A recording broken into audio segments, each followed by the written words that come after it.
You ever notice how every year Samsung says, this time Exynos is back and better than ever, and then somehow Snapdragon ends up stealing the show again?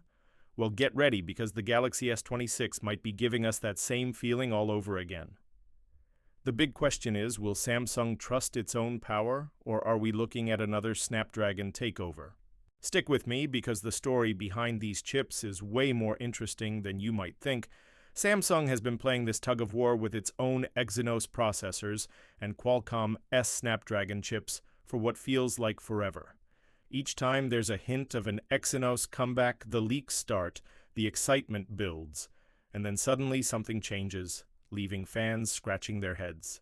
Right now, the rumor is that the Exynos 26000 was supposed to power the entire Galaxy S26 lineup, including the Ultra, but according to fresh leaks, that might not happen after all.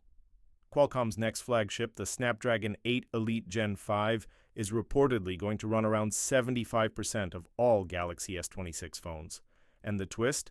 The S26 Ultra might end up being Snapdragon only even in South Korea.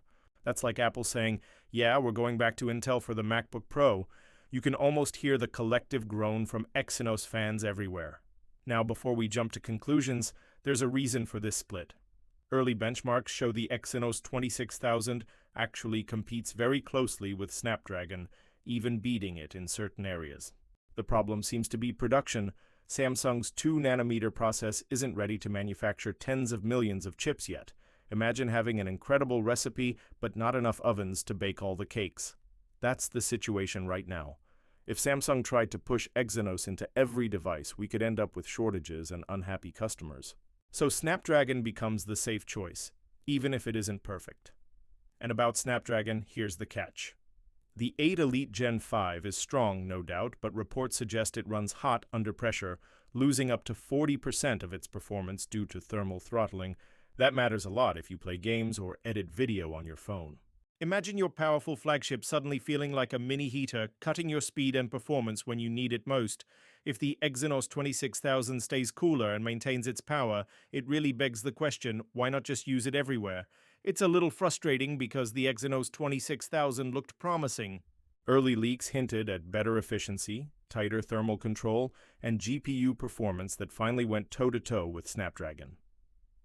It could have been Samsung's comeback story, the moment where their in-house chips finally shine globally. But instead, it feels like another almost there moment. Still, even if it's not powering every device, this chip could lay the foundation for future Samsung devices or even unlock advanced AI features down the line.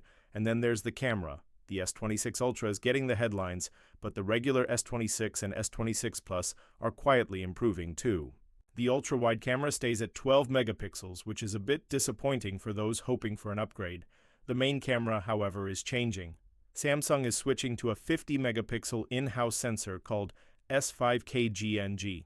It's not physically bigger, so the real improvements will depend on processing and software, but it could mean sharper night shots, better color, and more detail. The telephoto lens gets a small upgrade from 10 to 12 megapixels, which could make zoomed shots a bit crisper. Battery and design are interesting too. Both the S26 and S26 Plus keep the same battery sizes but are expected to be thinner, which is impressive. Same stamina, sleeker feel, which is always a win.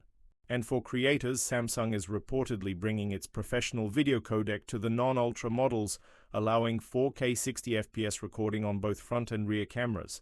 That's big for anyone wanting cinematic quality clips without extra gear. So where does this leave us?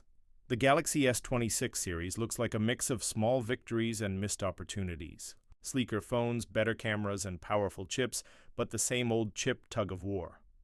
The Exynos 26000 could have been Samsung's redemption, but production limits and strategy hold it back. Still, progress is progress, and if Samsung keeps pushing, maybe one day Exynos will finally take the crown. Here's the question for you. Should Samsung stick with Snapdragon and play it safe or keep pushing Exynos until it finally wins? Drop your thoughts in the comments because I read every one. If you enjoyed this breakdown, hit that like button, subscribe if you haven't, and stay tuned because the next few months in smartphone land are about to get really interesting.